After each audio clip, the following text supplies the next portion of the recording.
Welcome to Real Judaism with Rabbi Ari Klapper.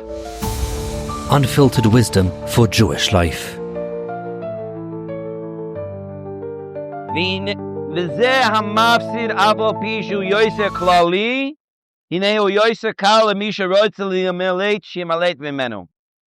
the Mesilas Yesharim, when we're talking about now how a person gets stuck in the gashmiyus, he gets stuck in all the physicality of the world. He said that's the easy nisayon. That's the easy nisayon to deal with. But there's a harder nisayon to deal with than that. What is that? Achasheni hinehu kasha ma'oid. The second nisayon that a person has from being kind of the midah of zerizus is very, very difficult. V'hu aschok v'halotzoin. And that is being a serious person or not being a serious person. Schok, joking around all the time. Why is this such a big nisayon? Why is this so difficult? Because somebody who has this nisayon, who kimisha toivea b'yam hagadol, it's like somebody who's drowning in the ocean. Shekasha ma'od limalet mimenu. If somebody is in the middle of the ocean and all around him he doesn't see land, and there's no, even if he's a great swimmer, but there are no boats, there's nothing, there's no island, there's no hope. Such a person looks around, he doesn't know what to do. There's no hope for such a person. How am I going to get out of this? How am I going to escape from this? That's an incredibly difficult nisayon. Right? Just a little while ago, there was a story, an incredible story, Mamish Amaisa Nisim, about a couple of people who went, I think they were in Aruba, and they went jet skiing out in the Atlantic Ocean. And something happened to their jet skis, and they were stranded in the middle of the ocean, holding on to this jet ski in the ocean. You know what the chances of finding these people are? They couldn't find airplanes that crash into the ocean. There's still some that are missing. They don't know. Two small people that you could barely see their bodies. Their heads are bobbing above the water. And it was a Nisim. They found them. Could it happen? Yes, it could happen. But this is how difficult this nisayon is. Now, let me explain a little bit what exactly is the nisayon over here of schok and kalos rosh.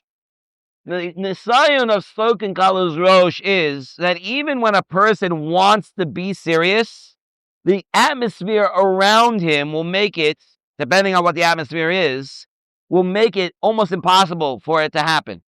So sometimes you can have very, very serious discussions, and one joke could destroy the entire thing. I'll give you an example. My brother told me this story, true story. My brother, when he was in college, the college was in a neighborhood that had a lot of crime, and there was problems with some of the locals who would steal cars.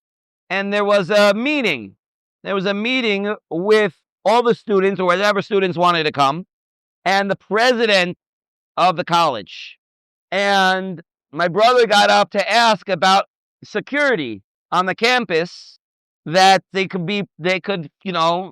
protect themselves and their belongings, like their cars.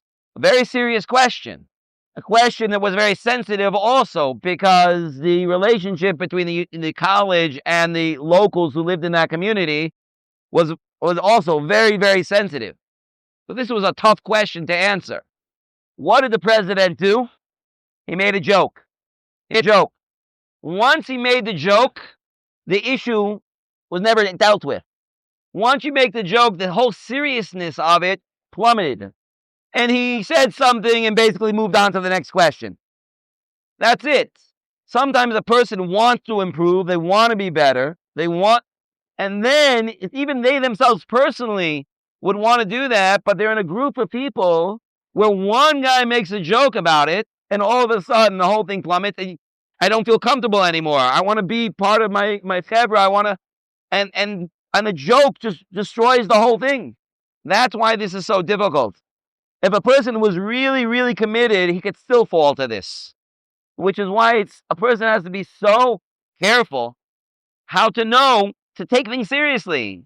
Ultimately, at the end, this is your own life. If it's your own life, take it seriously. I want to be the best person that I can. Okay, stop over here.